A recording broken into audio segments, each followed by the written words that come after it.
A discussão sobre a origem e a língua do Novo Testamento é um tema intrigante e complexo, que envolve considerações linguísticas, históricas e teológicas. O Dr. Elili Zorkin-Eisenberg, em sua análise, propõe que o Novo Testamento foi redigido em uma forma específica de grego, que ele denomina grego judaico koiné. Essa perspectiva desafia a visão tradicional de que as escrituras cristãs foram escritas inicialmente em hebraico, sugerindo que os autores, judeus seguidores de Cristo, estavam imersos em uma cultura multilingue, refletindo tanto suas raízes hebraicas quanto a influência do ambiente helenístico. Neste contexto, a Septuaginta, a tradução grega das escrituras hebraicas, desempenha um papel fundamental, servindo como uma ponte entre o Antigo e o Novo Testamento. A seguir, examinaremos os argumentos apresentados por Zorkin-Eisenberg e a relevância das descobertas históricas para entender a formação e a mensagem do Novo Testamento. Acredito que todo o texto original que conhecemos como Novo Testamento foi escrito por judeus seguidores de Cristo, no sentido mais tradicional da palavra, em uma língua que pode ser melhor descrita não apenas como koiné ou grego comum, mas como o grego judaico koiné. Alguns autores que tinham os recursos para contratar um escriba habilidoso demonstraram um excelente domínio do idioma. Outros, como os autores do Evangelho de João e do livro do Apocalipse, naturalmente utilizaram um estilo mais simples. Assim como na língua inglesa, onde alguém pode escrever de forma elegante ou expressar pensamentos de maneira mais direta. Mas antes de tudo, o que é grego koiné? O grego koiné, que difere do grego clássico, era a forma comum, falada e escrita, do grego durante a antiguidade helenística e romana.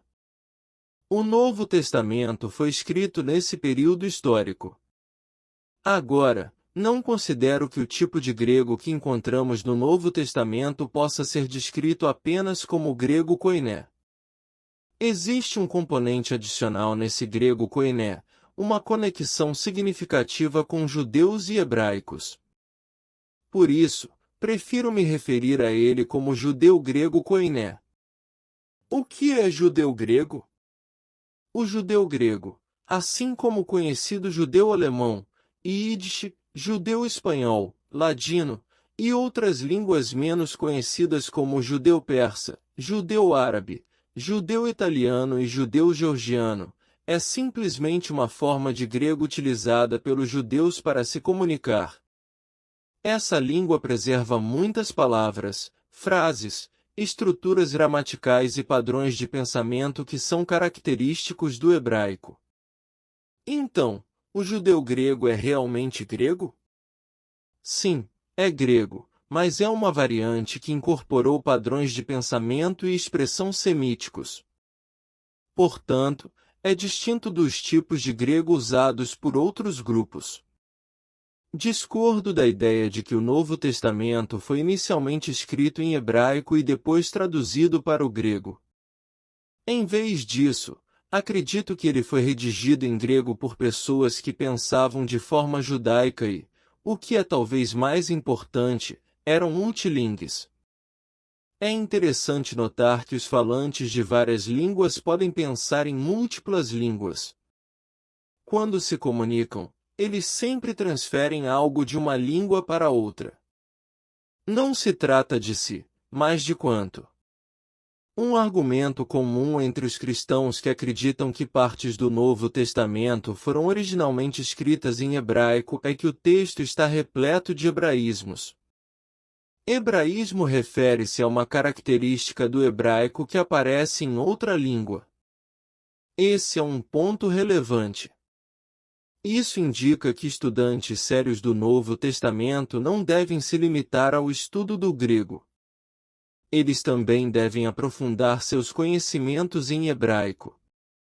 Com o entendimento do hebraico bíblico, seriam capazes de ler o texto judaico-grego koiné do Novo Testamento com muito mais precisão.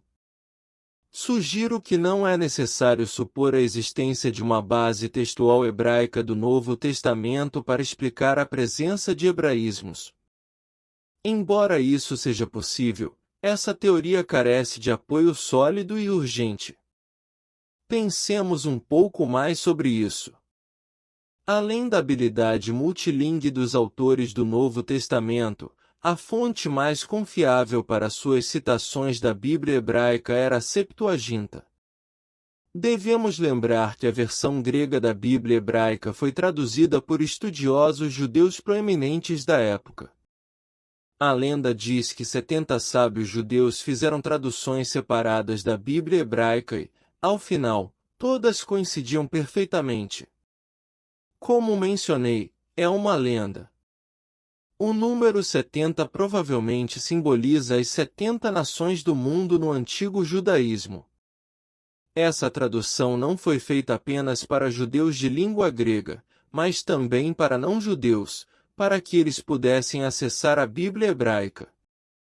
Podemos imaginar quantas palavras, frases e padrões de pensamento hebraicos estão presentes em cada página da Septuaginta.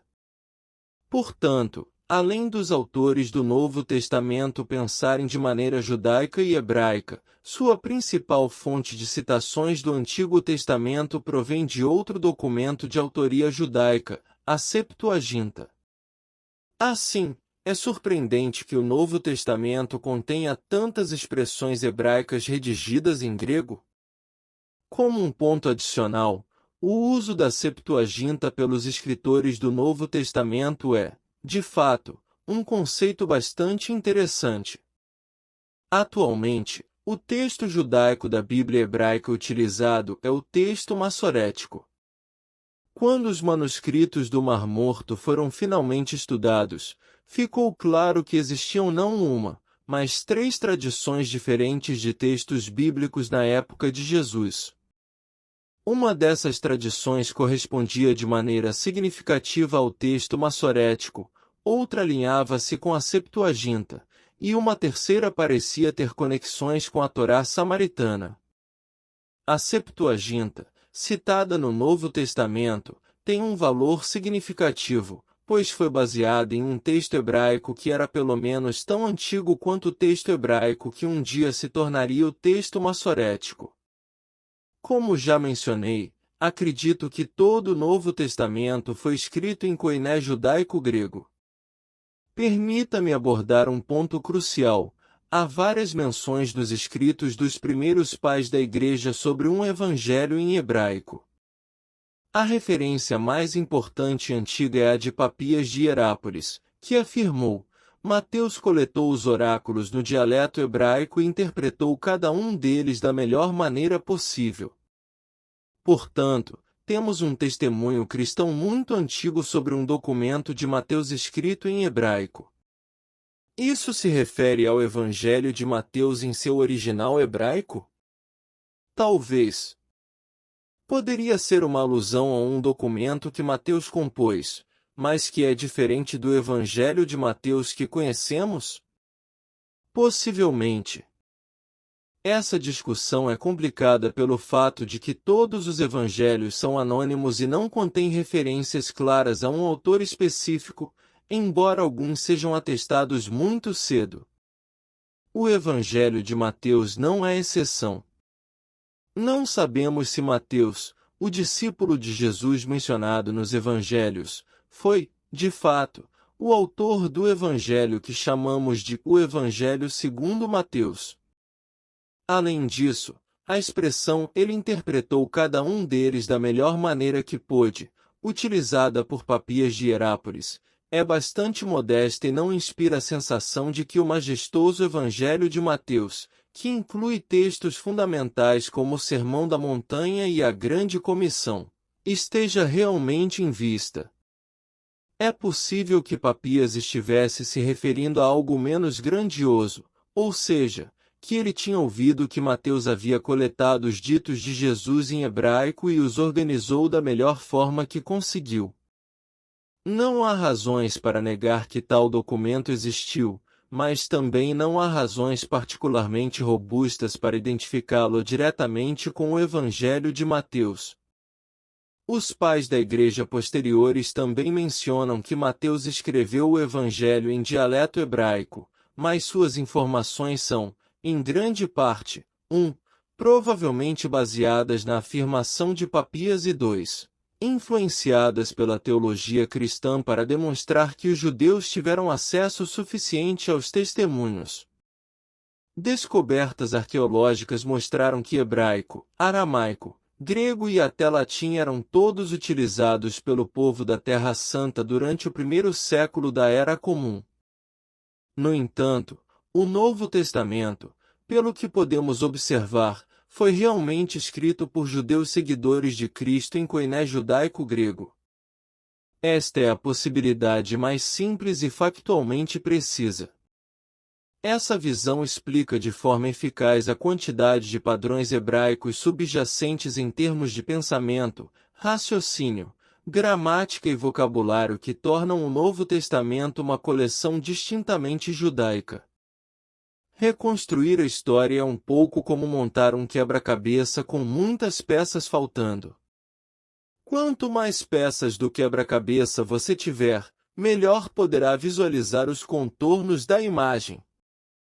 Quanto mais você souber sobre o contexto histórico do Novo Testamento e mais familiarizado estiver com as línguas intimamente ligadas a ele, melhor será sua capacidade de interpretá-lo com precisão para si mesmo e para os outros.